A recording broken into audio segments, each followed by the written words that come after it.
Halo adik-adik, kita ketemu lagi dengan saya Budi Santoso MPD. Kali ini saya ingin melanjutkan topik yang kedua setelah topik yang pertama tentang virus, pengenalan tentang virus, histori tentang virus, lalu dampaknya tentang virus, bentuk-bentuk dan ciri khas tentang virus. Kali ini khusus Pak Budi ingin sampaikan tentang virus corona atau coronavirus. Coronavirus itu atau virus corona merupakan sebetulnya family keluarga besar virus yang dapat menyebabkan infeksi saluran pernafasan atas ringan hingga sedang seperti penyakit flu sebetulnya. Sampai saat ini ngomong-ngomong ada terdapat 7 macam coronavirus, yaitu virus corona yang telah diidentifikasi. Faktor risiko infeksi coronavirus itu siapapun dapat kena virus ini, nggak pandang bulu, baik itu bayi, anak kecil, orang dewasa, anak muda, menyerang sistem kekebalan tubuh. Yang rentan, yang lemah akan terserang virus ini. Selain itu, kondisi musim juga memungkinkan berpengaruh. Contohnya di Amerika Serikat, infeksi virus corona ini lebih umum terjadi pada musim gugur dan musim dingin. Berikutnya, penyebab infeksi coronavirus ini sendiri kebanyakan virus corona ini menyebar seperti virus umumnya, yaitu percikan air liur. Bagaimana kita mendiagnosis infeksi coronavirus itu? Sebetulnya langkah-langkah dokter dalam mendiagnosis adalah yang pertama pasti melakukan wawancara medis atau disebut dengan anamnesis. Di sini dokter akan menanyakan seputar gejala keluhan. Ingat, tidak semua gejala flu itu disebabkan oleh virus corona. Tidak semua. Bisa jadi karena orthomyxovirus atau disebabkan oleh virus corona itu sendiri. Berikutnya adalah bagaimana cara pengobatan virus ini? Tidak ada perawatan khusus sebetulnya. Sebetulnya virus itu tidak dapat dimatikan. Karena apa? Virus ini bukan sel. Lalu virus ini makhluk hidup peralihan. Dia bisa hidup kalau menempel pada makhluk hidup, tetapi dia bisa mati dalam tanda petik ketika dia tidak menempel. Jadi tidak ada perawatan khusus. Ketika sistem kekebalan tubuh kita meningkat, dengan sendirinya virus itu akan pergi dari kita. Bagaimana cara pencegahan virus ini? Sahabat kita, anak-anakku sekalian, caranya adalah sering-sering cuci tangan dengan sabun dan air selama 20 detik hingga bersih. Ingat loh, cuci tangan itu harus sampai bersih loh. Dengan sabun tentunya, karena diduga memang virus ini mengandung lemak sehingga akan dapat dibersihkan dengan ini. Ngomong-ngomong, bagaimana dengan cara kerja rapid test? Kita tidak pakai tes PCR yang terlalu lama tentunya. Memang nggak gampang karena penyebabnya adalah virus. Seperti kita ketahui adalah makhluk hidup yang sangat kecil, lebih kecil daripada bakteri. Rapid test ini adalah memeriksa virus menggunakan IgG dan IgM yang ada di dalam darah.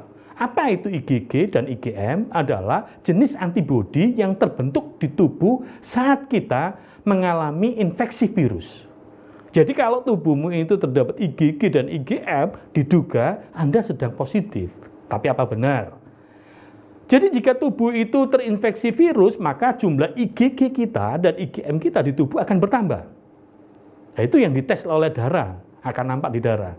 Hasil rapid test itu dengan sampel darah. Jadi lebih cepat daripada pakai PCR yang diusapan di kerongkongan atau di rongga mulut ini. Jika ada, maka hasil rapid test itu dinyatakan positif dan Anda terinfeksi virus. Rapid test ini nggak lama, 10-15 menit baru langsung tahu Anda termasuk positif atau negatif. Tapi ingat, Anda harus masuk tahap isolasi di rumah selama 14 hari karena masa inkubasinya. Karena kalau sebelum 7 hari, maka IgG dan IgM-nya nggak akan nampak. Jadi percuma, seakan-akan Anda negatif. Tetapi setelah masa inkubasi 40 hari, baru Anda nampak positif atau negatif di situ. Mengapa begitu? Karena IgG dan IgM yaitu antibodi diperiksa melalui rapid test itu tidak langsung terbentuk. Karena tidak langsung terbentuk, tidak langsung sekali tes langsung terbentuk IgG, IgM dan Anda positif enggak. Jadi harus kurang lebih dari 7 hari hingga antibiotik tersebut terbentuk.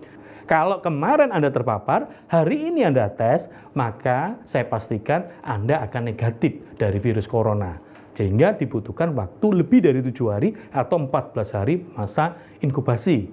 Ini yang dinamakan dengan false negatif atau negatif palsu sebetulnya.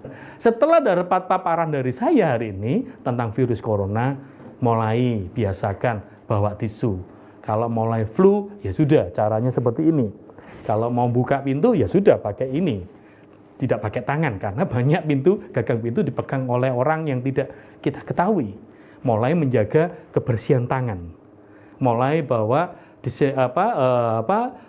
beberapa disinfektan, beberapa bagian kita, sepatu dari luar rumah kita bersihkan, tangan, pakai masker, selalu pakai masker. WHO menyatakan tidak hanya sakit yang pakai masker, sekarang sembuh pun harus pakai masker, kemana-mana harus pakai masker. Bahkan di Jakarta, kalau nggak pakai masker nggak boleh naik transportasi loh. Jadi seperti itu. Ayo adik-adik, kita semua, kita doakan Indonesia menang melawan corona, bebas dari corona. Kita doakan juga supaya ditemukan vaksin tentang virus ini. Ada dokter-dokter yang mati karena virus corona, ada tenaga paramedis, medis yang sudah berguguran untuk menyelamatkan. Itu semua adalah kita harus menjaga diri, bebas dari virus corona. Indonesia pasti melewati badai ini. Virus corona harus segera kita lawan. Badai itu segera berlalu dan kita melalui tenang kembali. Dan adik-adik bisa masuk sekolah dong. Ngomong-ngomong kelas berapa? Naik kelas ya tentunya. Jadi itu. Terima kasih. Itu dari saya sedikit informasi tentang virus dan virus corona. Kita akan lanjutkan di materi berikutnya.